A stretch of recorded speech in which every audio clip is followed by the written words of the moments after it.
Masya Allah, Masya Allah, ya Allah, iwak kok sama ini gede nih, Masya Allah.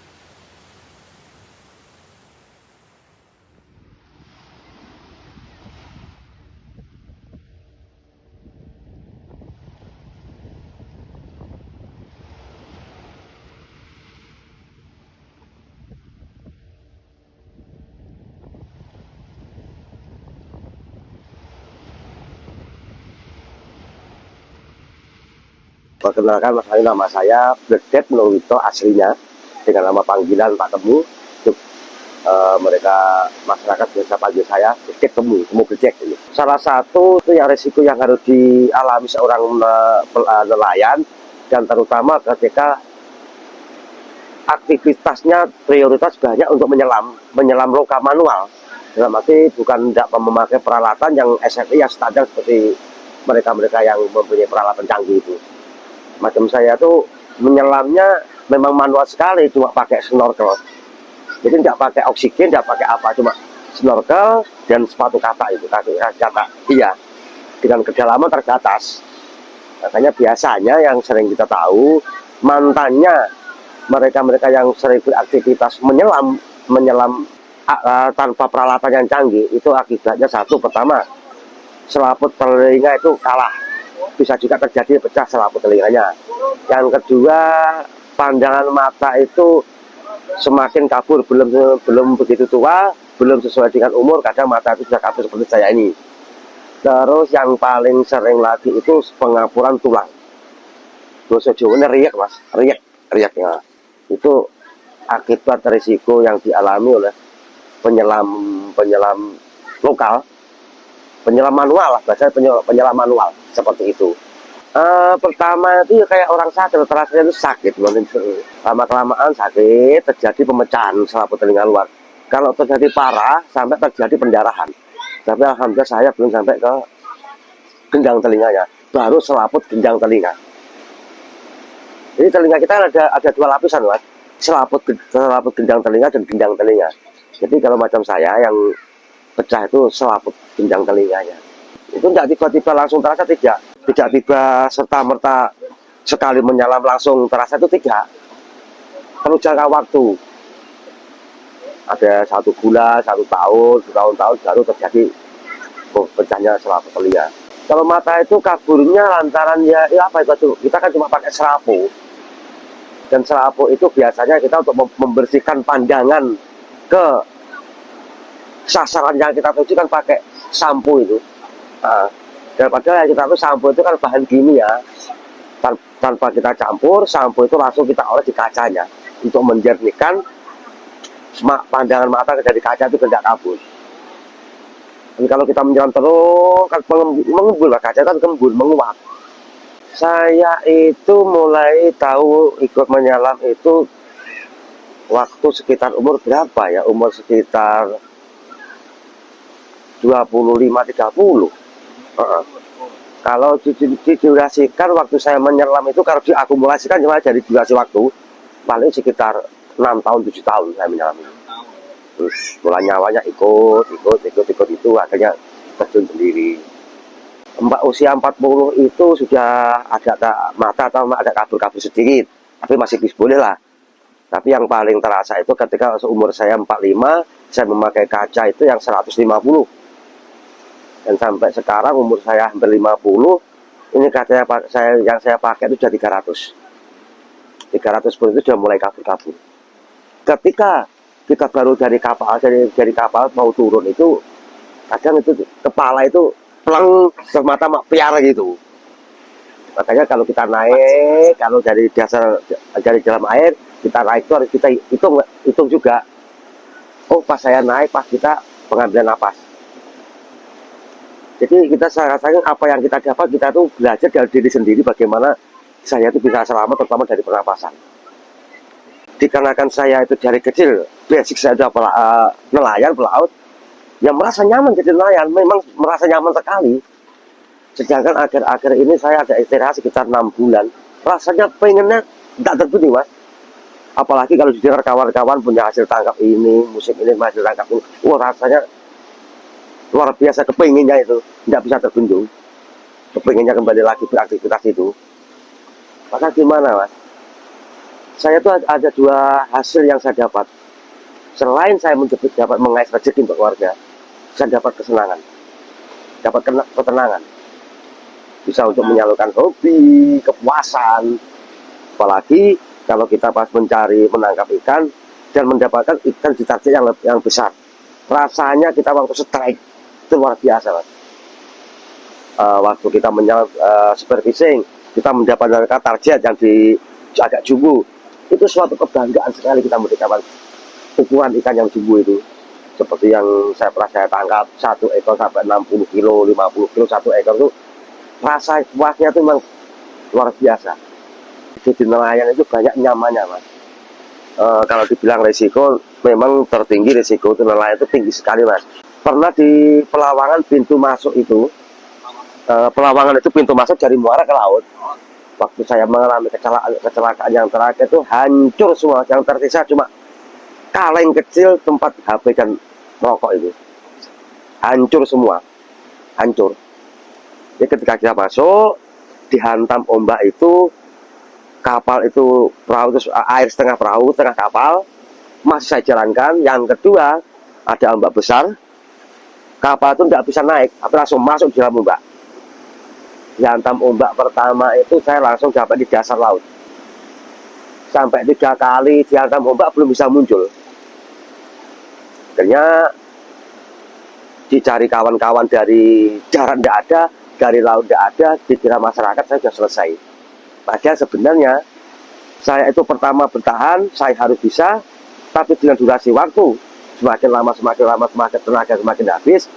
Yang punya tenaga tinggal kepala, tangan dan kaki tidak bertenaga. Jadi istilahnya itu yang di air itu cuma kepala ke atas, yang di udara itu. Sisanya sudah jadi batu, tidak bertenaga, jadi beban.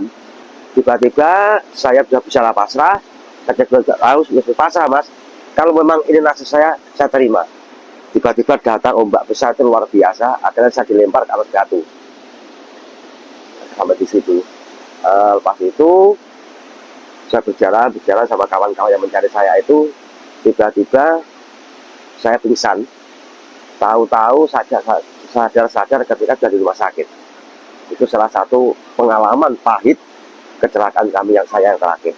Tahun berapa kok enggak? 2018. Jadi armada, mulai generator, alat tangkap semua hancur sudah. Hancur. Yang tersisa cuma kaleng kecil tempat rokok dan HP yang tersisa. Anak istri saya tahu persis waktu saya laka itu, tahu persis. Anak saya sekarang di Taruna itu masih kecil, tahu persis kejadian saya laka, saya tahu persis.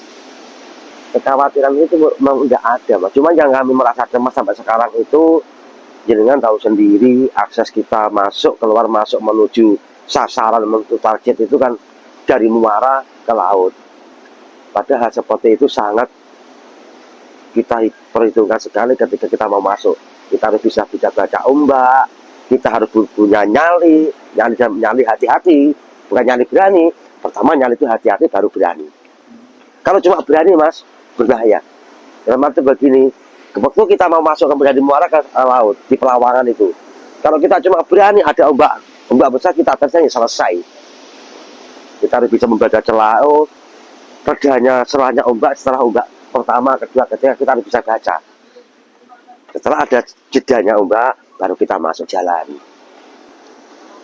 Yang sering terjadi laka di Pelawangan situ mas. Dari penyuluh perikanan sendiri tidak ada himbauan. Biasanya gini, himbauan kalau betul-betul kita tidak bisa lewat, jangan memaksakan. Itu suara yang disampaikan oleh beliau. Tapi yang namanya kita sebagai pencari, dikatakan hal seperti itu kaitannya sama perut, sama kebutuhan. Selagi kita bisa dan ada kemauan, kenapa tidak? Itu biasa seperti itu. Nah, hal seperti itu kalau kita paksakan, penyesalan akan muncul di belakang. Tahunya apa? Kita memaksakan diri, akhirnya terjadi laka, baru kita minta, oh aku sudah diingatkan ini, tapi kita memaksa. Terus dari pemerintah sendiri sebenarnya upaya itu ada, Mas. Isu dan wacana mau diperbaiki, mau dibuat sesuatu itu pernah ada. Malah beberapa tahun terakhir itu pernah santer mau dibikinkan pemecah ombak. Tapi ya namanya pemecah ombak itu tidak membutuhkan materi yang sedikit, materi yang banyak. Itu kalau mungkin kalau daerah dan provinsi saja dananya, biaya untuk mengcover itu belum mampu, waktu itu biaya dari pusat. Tapi sampai sekarang belum ada tindak lanjutnya seperti apa relasinya, hal seperti itu belum ada. Kalau dukungan dari pemerintah tuh saya pernah sempat dengar tuh ada, Mas, lewat kelompok yang dibina oleh Dinas Kelautan Perikanan itu. Tapi cuma beberapa kelompok ya, istilahnya ya, kalau diperuntukkan untuk masyarakat nelayan secara luas itu belum ada, Mas. Tapi kalau pembagian lab jaket, baju pelampung untuk alat penyelamatan itu sering, Mas, pernah hampir setiap tahun pemerintah itu memberikan. Kalau pelampung itu kan untuk badan seluruh, Mas, tapi kalau secara unit per unit, person to person mengenai apa itu indera itu belum pernah, Mas. Jadi bila mana kita melakukan kegiatan melaut dan kita menggunakan peralatan yang safe itu mandiri, kita mendapatkan secara mandiri, Mas. Kalau manisnya, enaknya tidak bisa diceritakan juga. Enaknya itu jadi nelayan, mendapat rezeki dari Tuhan itu tidak bisa ceritakan juga. Kalau minimnya juga banyak. Bahasanya begini, satu malam kita bisa mendapatkan 1 juta, 2 juta, itu sering, Mas. 1 bulan tidak mendapatkan 1 rupiah pun juga pernah hal seperti itu. Jadi tradisi wajar yang dialami nelayan seperti itu. Kalau lagi musim, bisa dikatakan apa yang ada di pasar, apa yang ada di toko bisa kita bawa pulang. Tapi ketika lagi musim, lagi musim paceklik, musim barat jaya, itu bisa dikatakan isi rumah seakan-akan jadi lapangan, bersih kayak disapu untuk bertahan hidup. Tapi kalau masyarakat Munjuan sini kemungkinan tidak lagi, karena kan di sini itu ada 2 penopang hidup kita, dari sektor nelayan dan juga dibantu ditopang dari sektor perikanan. Itulah enaknya kita jadi masyarakat Munjuan. Tidak kayak nelayan-nelayan lainnya yang khusus murni hidupnya jadi nelayan, biasanya seperti itu. Kalau murni jadi nelayan, ketika musim paceklik, musim pantangan, musim beradaya, musim angin, kita tidak berani melaut, tidak bisa beraktivitas, biasanya seperti itu, Mas. Apa yang kita punya kadang kita lepas untuk mempertahankan hidup. Sebelum nelayan meramai jadi nelayan modern seperti ini, cikal bakal mereka itu dari nelayan jaring tarik. Dulu alat tangkapnya enggak seperti itu, Mas, pakai tali, pakai tali jauh, tumbuh-tumbuhan itu enggak macam sekarang pakai tali rapia, seperti tali, enggak seperti itu. Jadi jaringnya itu terbuat dari apa, Mas, jenenge ya? Kulit pohon waru seperti itu talinya, terbuat dari itu. Ada yang dari rotan dulu. Terus armada untuk penebarannya jaring itu dari rakit getek, Mas, bambu. Jadi bambu itu dibentuk rakit seperti rakit itu dipakai untuk menebar jaring. Pakai tenaga jaring manusia, Mas, untuk menebarnya dulu itu. Kalau resikonya orang dulu itu memang luar biasa, tapi mengenai keselamatannya banyak yang selamat orang dulu. Karena orang dulu itu masih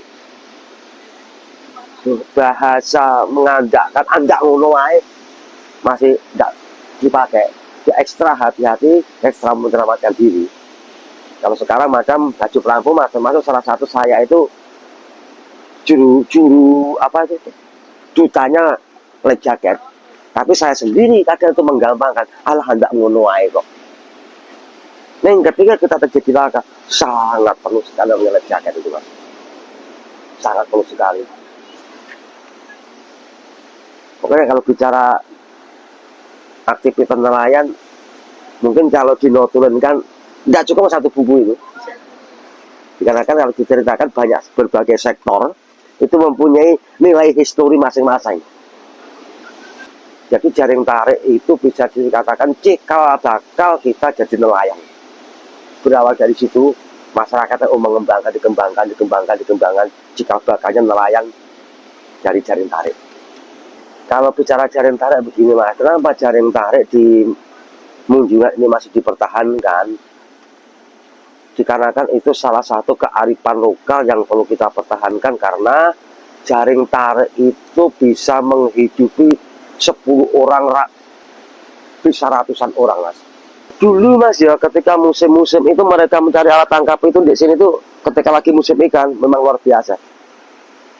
Nah, semenjak tahun berapa Mas, tahun 2014 terus ada kegiatan budidaya ikan paname, dan di situ dampak limbahnya yang ditimbulkan oleh tambak itu tanpa dikelola, tanpa ada ipalisasi, dibuang kontak langsung ke sungai. Padahal dengan tahu sendiri tadi ya, sungai yang kita punya itu arahnya langsung ke muara, muara langsung ke laut. Sedangkan kita tahu dampak limbah dari udang paname itu kan semua terbuat dari kimia Mas. Seperti pernah diceritakan di belakang area kami itu dulu Mas, termasuk apa ya namanya, binatang catal itu binatang lokal, binatang biota yang sangat bertahan, sangat tahan dengan kondisi lingkungan apapun. Tapi semenjak adanya dampak limbah yang ditimbulkan oleh tambak yang tidak tanpa ada pengelolaan, itu musnah Mas. Mulai dari lingkungan, biota kami, ekosistem kami hancur dengan olah dari para pelaku usaha yang tanpa memikirkan dampak yang ditimbulkan untuk masyarakat dan lingkungan. Dampaknya luar biasa sekali Mas. Dampak negatifnya sangat mempengaruhi penangkap hasil tangkap para nelayan lokal, sangat berpengaruh sekali. Berkali-kali kita beraudiensi, kita melakukan healing, kita HRDP, kita diskusi beberapa OPD, sampai yang kemarin kita mengadakan, kita gelar aksi. Itu yang perlu garis bawah satu Mas, kita tidak ada menyentuh tentang pelaku usahanya. Mau usaha apapun di lingkungan kami silahkan, dengan catatan bila ada dampak yang ditimbulkan dan itu mengganggu masyarakat dan lingkungan, ayo kita selesaikan. Tidak masalah Mas, dengan nama usaha apapun di sini tidak masalah. Apalagi usaha Anda itu sangat membantu, sangat menopang perputaran ekonomi masyarakat kami. Ini sudah lingkungan kami hancur, ekonomi sih di bawah lari. Saya katakan di bawah lari apa? Ternyata orang lokal sini itu cuma dipinjam nama Mas. Jadi namanya pemilik sebenarnya dari jauh, dari kalangan tidak tahu, dari langit sapi itu saya tidak tahu. Jadi ketika usaha mereka itu mendapatkan hasil, uangnya dibawa pulang. Dari mana dia bicara untuk membantu menopang perputaran ekonomi masyarakat? Mungkin tidak ada. Terkecuali kalau pemiliknya itu orang lokal, mungkin bisa dikatakan sangat bisa membantu perputaran ekonomi masyarakat. Tapi setelah beberapa bulan produksi, dipanen, dibawa pulang. Ya, yang menikmati hasilnya masyarakat lingkungan pemilik itu tadi. Kami di lingkungan, di masyarakat lingkungan menerima dampaknya, dampak limbah yang ditimbulkan oleh mereka. Makanya sampai beberapa bulan kemarin itu kita ada bersama aliansi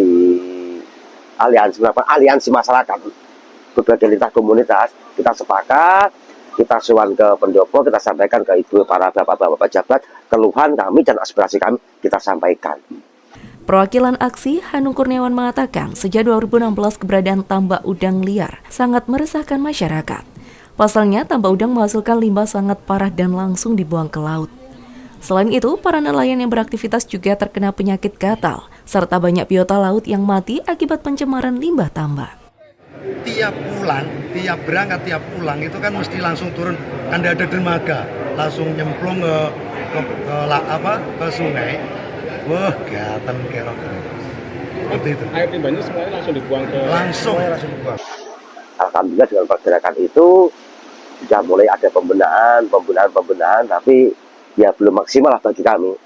Apa yang sudah dibenahi oleh pelaku dan pemerintah setempat itu saya belum merasa maksimal. Sampai sekarang, ya mau tidak mau, kami sebagai masyarakat fungsi kontrol untuk mengawasi mereka tetap kita awasi. Ya kita paham negara kita negara hukum, kita coba memakai prosedur yang berlaku. Kalau kita pakai jalan anarkis mas, selesai satu malam, tapi kita nggak pakai itu mas. Kalau kita pakai hukum rimba, selesai satu malam. Walaupun selos apapun, kalau kita memakai itu selesai. Tapi kita tidak pakai di situ, dikarenakan apa? Di situ salah satunya pelakunya ya ada dari saudara dan kanca, sedulure kadulurku, dan ada kancane kancaku, kanca dan dulur maksudnya. Makanya sangat riskan, sangat susah, hapus sekali kita melangkah itu. Setiap hari kita orangnya ketemu, orang juga baik-baik, tapi cara usahanya yang tidak tepat. Kalau usahanya tepat mas, tapi usaha itu akhirnya menimbulkan dampaknya itu yang tidak tepat bagi kami. Termasuk kami salah satu orang yang mencintai lingkungan. Katakan pada mereka bahwa Kecamatan Munjungan tidak butuh dengan tambang. Katakan pada mereka bahwa Kecamatan Munjungan hanya butuh air untuk minum, hanya butuh nasi untuk dimakan. Kecamatan Munjungan tidak butuh ada emas untuk dimakan. Camkan itu para penguasa yang ada di Kabupaten Trenggalek maupun yang berada di level nasional. Kita bersatu padu menolak tambang yang ada di Kabupaten Trenggalek. Oleh karena itu, saya meminta kepada beliau ini yang berada di panggung kehormatan untuk terus menyuarakan apa yang menjadi hak kita. Katakan melalui mereka, katakan pada mereka bahwa Munjungan minum tidak pakai merkuri. Masyarakat Munjungan minum pakai air yang jernih, air yang murni dari sumber. Katakan pada mereka, sawah-sawah yang berada di Kecamatan Munjungan butuh dialiri air yang mengalir dari Gunung Tampak itu. Katakan pada mereka, Kecamatan Munjungan siap menolak adanya tambang di Kabupaten Trenggalek apapun yang terjadi.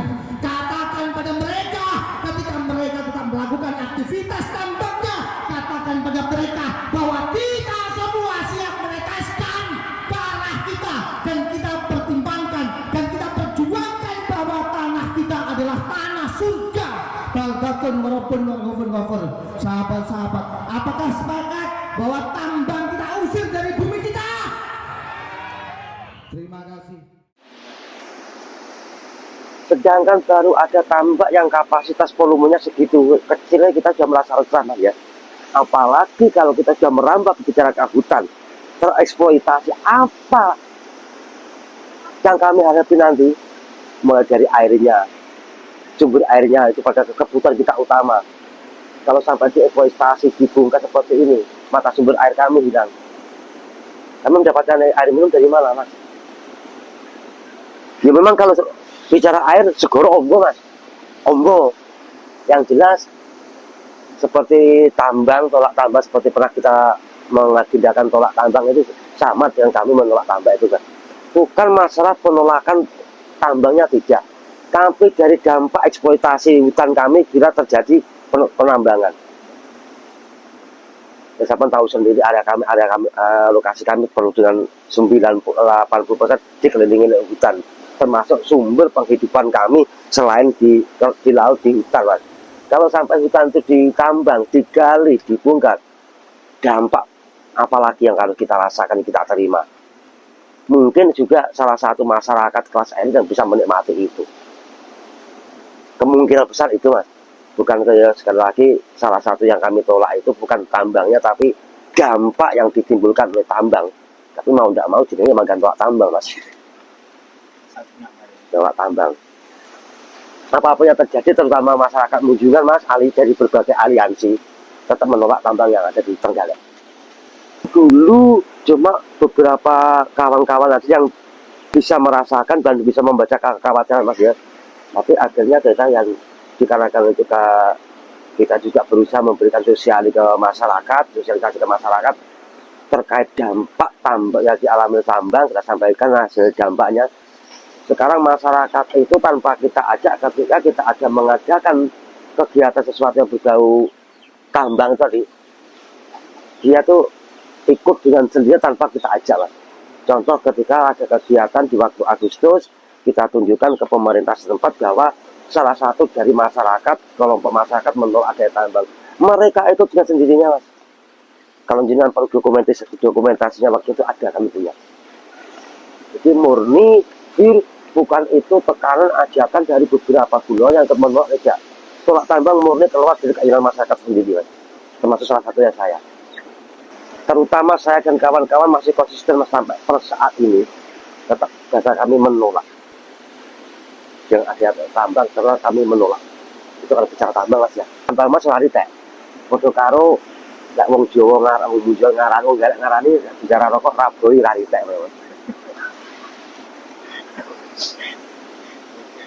Saya sangat berantusias sekali mempertahankan lingkungan kami, Mas. Biar ini masih jelas. Saya yang paling khawatir itu satu, ketika anak cucu regenerasi penerus kami nanti bertanya, terutama ketika saya masih ada, tanya pada saya, Mbah, piye lo jenenge kepiting, piye lo jenenge cakal, piye to jenenge kewan alasi. Mungkin kita tidak bisa menjawab, Mas. Yang kita tunjukkan cuma gambar, oh iki lo jenenge. Yang saya khawatirkan cuma itu, Mas. Berjalannya waktu, bertahun-tahun kemudian, lingkungan kami semakin punah, semakin hancur. Anak turun kita, anak didik kita bertanya, Mbah, apa yang namanya ini? Kita tidak bisa menunjukkan, tapi kita juga menunjukkan lewat gambar. Yang boleh aku orang ngerti, saya kira orangnya setek kok Mbah Google. Pasti itu jawabannya. Hal seperti itu yang paling kita khawatirkan. Prioritas utama kita khawatir terkait itu, karena itu salah satu sumber penghidupan kami. Hutan, bukit, sungai, sumber mata air itu salah satu bukti penghidupan kami dari situ. Kalau masuk ke kekhawatiran itu bukan kok kemungkinan, memang kita khawatirnya ke arah situ, Mas. Karena kita tahu air yang keluar dari hutan itu salah satu prioritas kebutuhan kami. Sedangkan belum ditambang saja, bicara masalah air, kalau kita masuk di musim kemarau, di dropping, Mas. Di dropping lewat mobil-mobil tangki itu. Dari daerah sana kemari itu belum ditambang saja. Dan apalagi nanti kalau sudah ditambang kayak apa, dampak penderitaan yang kita rasakan nanti.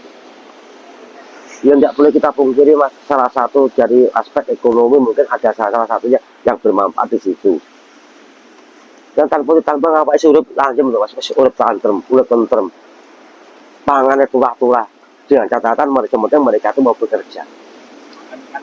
Iya.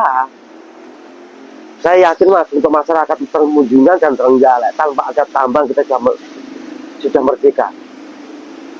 Sudah merdeka. Walaupun tanpa tambang raritek. Dikarenakan apa? Tanpa ditambang, yang katanya mereka juga akan membantu menaikkan taraf hidup ekonominya, tapi tanpa ditambang kita sudah merdeka menikmati ekonomi dari Pangeran, dari Tuhan. Tidak akan entek, Mas. Ya, kata kuncinya siji.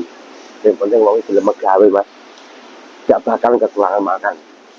Terutama awak dhewe sing urip mujungan. Tidak bakalan kekurangan makan walaupun tidak mengharap adanya tambang riset. Karena apa? Beberapa sektor ekonomis, beberapa sektor kita mendapatkan uang itu banyak sekali, Mas, di sini itu. Banyak sekali, mulai dari kelautannya, mulai dari kehutanannya. Kita duduk di rumah, hasil sudah datang. Tidak perlu kita ceritakan secara detailnya. Caranya itu, Pak. Tidak perlu kita ceritakan, mungkin kita bisa menggambarkan sendiri. Ketika kita bertanam di hutan, kita tunggu di rumah, waktu mulai panen hasilnya pulang sendiri ke rumah. Seperti kalau tengok-tengok dengan para pencari duit. Saya itu merasa bangga, merasa bersyukur sampai sekarang diberi kesehatan dan masih bisa melakukan aktivitas di perikanan. Sesuatu yang sangat kami banggakan. Jadi kalau ditukar dengan nilai apapun, aktivitas kami belum bisa, Mas. Dikarenakan saya jadi nelayan itu sudah mendarah daging dari nol. Saya mengetahui atau bisa merasakan mendapatkan sesuatu yang kami rasakan nikmat itu dari laut, Mas. Saya merasakan kemerdekaan ketika saya hidup jadi nelayan, Mas. Walaupun hidup kami di pas-pasan, kami hidup di pesisir, di pantai, suatu kenikmatan yang tiada tara yang kami rasakan. Jujur bahwa secara prinsip saya, Mas, secara pribadi ya, ketika saya mengalami drop, saya mengalami guncangan batin. Saya tengah malam duduk di sini menghadap ke laut, ada penyegaran batin sendiri, Mas. Jadi rasanya awal hati ayam, mempunyai kenyamanan sendiri, Mas. Dikarenakan saya berusaha menyatu dengan alam yang saya punya. Ada energi positif yang menemani kita, Mas. Dan yang tidak percaya bisa dibuktikan. Ketika kita mendapatkan guncangan, mendapatkan tekanan, mendapat rasa pikiran yang tidak karu-karuan, berkali-kali saya mencoba seperti itu. Saya duduk bersirah, mendiamkan diri, apa yang saya rasakan saya curahkan ke alam. Ada sesuatu yang lain yang bisa nikmati, Mas. Jadi angan-angan itu rasanya fresh, Mas. Seakan-akan ada petunjuk dari alam itu. Hanya dari situ saya belajar melestarikan alam yang saya punya. Ternyata alam itu seperti kita juga, seperti manusia, bisa berbicara, seandainya punya mulut. Tergantung manusia itu bisa merasakan atau tidak. Yang paling merasakan itu ketika kamu itu konsentrasi menenangkan diri. Itu memang nggak bisa diceritakan, Mas. Nggak bisa diceritakan dengan bahasa dan tulisan. Rasa yang masuk. Makanya bisa kita tarik itu lung dan hening. Kita padukan. Kita memutarkan pikiran, kita lepas semua persoalan dan permasalahan, kita nikmati alam kita. Rasanya lain, nyaman sekali. Sering saya lakukan kalau saya lagi suntuk, lagi galau, bermasalah, mulai dari segi finansial, segi mana, sering, Mas. Saya tuh duduk termenung sendiri gitu, Mas. Apa hidup saya kembalikan ke alam. Muncul energi positif di situ nanti. Jawabannya itu rasanya itu menyatu, Mas. Perasaan kita tiba-tiba halus, happy, relax. Seakan-akan bisa dikatakan petunjuk juga bisa, Mas.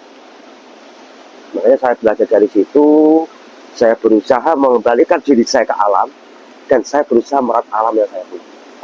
Ya mungkin nggak semua orang bisa merasakan hal seperti itu, Mas. Tapi saya berusaha merasakannya seperti itu. Ketika tengah malam, saya lagi galau, saya menyendiri, menghadap ke laut, saya serahkan hidup saya.